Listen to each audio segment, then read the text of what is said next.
Hey everybody, welcome to RochesterFirst.com. I'm News 8 Chief Meteorologist Eric Snitil. On a day that has looked and felt a little more wintry around here, Rochester officially and finally getting its first inch of snowfall, about 2 weeks or so behind pace of what is normal. But see, the sun is out now. This is our view from the Charlotte Genesee Lighthouse. See the Genesee River spilling into Lake Ontario. We still have some snow here right along the beach.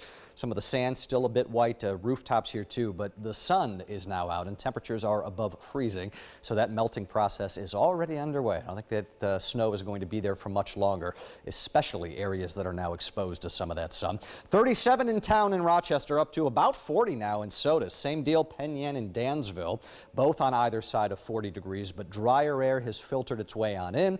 The remnant snow showers have pulled well off to the east. Snow is now starting to taper off in Syracuse. They got some accumulation out of that too. In and around Rochester, that is a mostly sunny sky, and if you look close, you see how that white starts to fade, but it doesn't move. This is the difference between clouds and snow on visible satellite. When you put it in loop, the stuff that doesn't move is typically snowpack that is actually able to get picked up, and clearly melting at this juncture, that too, and the sun is getting ready to go down here as well. Not a bad day tomorrow. We'll go mix of clouds and sunshine. High temperatures climb in the low to mid 40s again by that stage. Anything that survives the evening here tonight snow-wise is not going to survive that. Next shot of a rain and snow mix arrives on Friday. This particular model not overly aggressive with that notion, but we think some rain and snow showers will be around before we start to trend back toward what appears to be an increasingly quieter weekend coming our way. Now, we talked about this yesterday, the model suggesting perhaps another deep area of low pressure that would track somewhere along the coastline.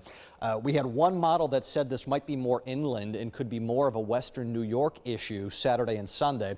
Both of these models now are a bit more in line. They're kind of more phased with the notion that this low is likely going to form right along the coastline here and then pull northeast into New England, strengthening. This is what we call a nor'easter, and this could very well end up being a fairly good wintry wallop in parts of eastern New York. You get to places like Boston, Massachusetts, northward toward Maine. That would be their issue.